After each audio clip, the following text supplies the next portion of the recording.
All right, welcome back to the Elias Macko Show. Coming up at 11 o'clock, by the way, some more election analysis headed your way. Anthony Caution, Jonathan Kalis are going to join me after the 11 o'clock news, and we'll dissect everything that happened last night and into this morning. For now, though, let's talk about your password. How strong is your password, and is it enough to keep hackers out? Now, World Password Day is coming up on May 1st. Experts are warning that cyber attacks are getting faster, smarter, and more personalized thanks to artificial intelligence. In 2025, hackers aren't just individuals, they're algorithms launching hyper-targeted attacks that can crack weak passwords in seconds. Let's head over now to Larry Zelvin, head of financial crimes at BMO, with his advice on how to make sure your password is unhackable.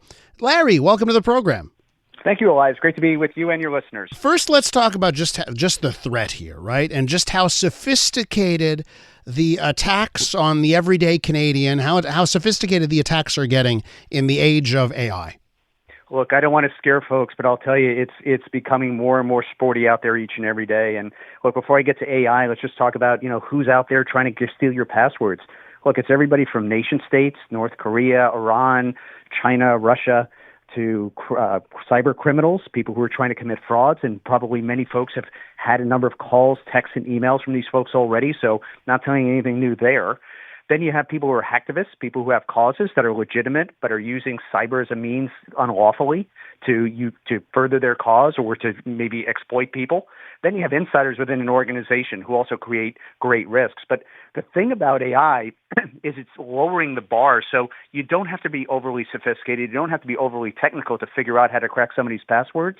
So the bar's getting lower. We're going to see more and more people doing it, and there's already too many right now. Well, talk to me about the financial motive here. So why is North Korea interested on what my username and password is for my, my Burger King account? Well, why does this matter?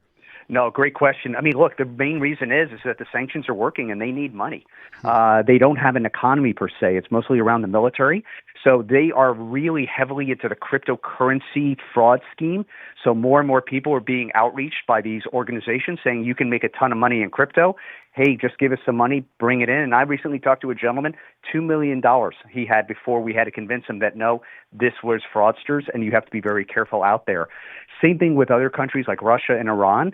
These economic sanctions are having an impact. The best way for them to make money is the old-fashioned way. They're stealing it from us. Larry, let me just ask you on that. You said you spoke to a gentleman, $2 million. Is that that's a BMO client who was hoodwinked? Is that what we're talking about here? Honestly, it was my elementary school's best friend's brother-in-law. They called me. They didn't know where to go. They said, hey, he's invested $2 million. Could you talk to him? Because he doesn't believe he's actually a victim of a cybercrime, of fraud. And I had to talk to him for 45 minutes. I mean, it was somebody who was really duped hard, and then I sent him a bunch of articles, but it took days for me to convince him that he was being frauded, and we were at the point where he was actually going to take a loan to give them even more money because he had ran out of all of his cash. Is this targeting everyone?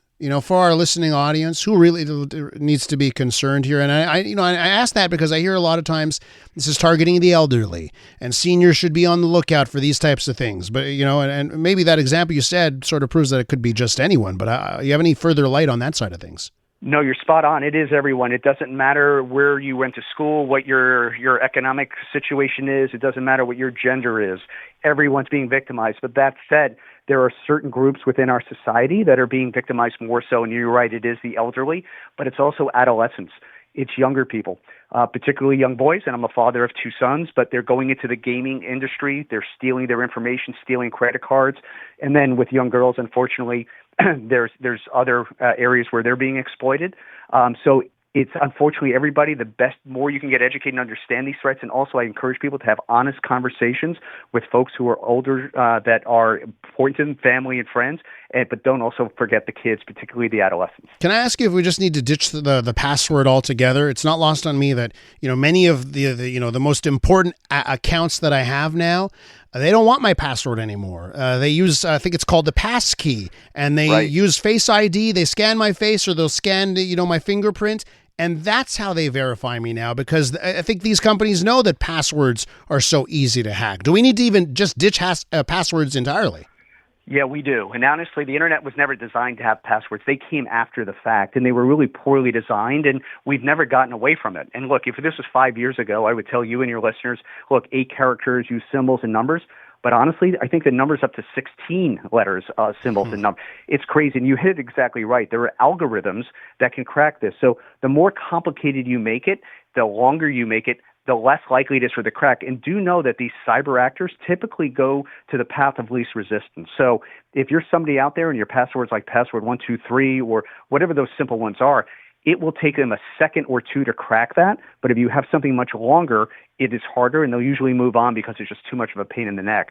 But let me also follow up by saying, look, I'm a huge fan of biometrics, two-factor authentication. By all means, use these passkeys. They're exciting and great. But there's one thing I hope your listeners remember more than anything else. No one from a legitimate organization would ever ask you to give you your password either over phone, text, or email. So I don't care who it is that's asking. Always say no. And that's the thing, right? Because they can be successful now at this phishing campaign, very personalized, to think that it's a friendly person on the other end who wants that password.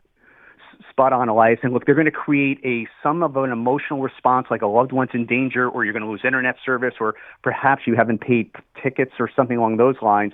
And they're going to say, click on this link, open this attachment, and then they're going to ask you to log on using your username and password.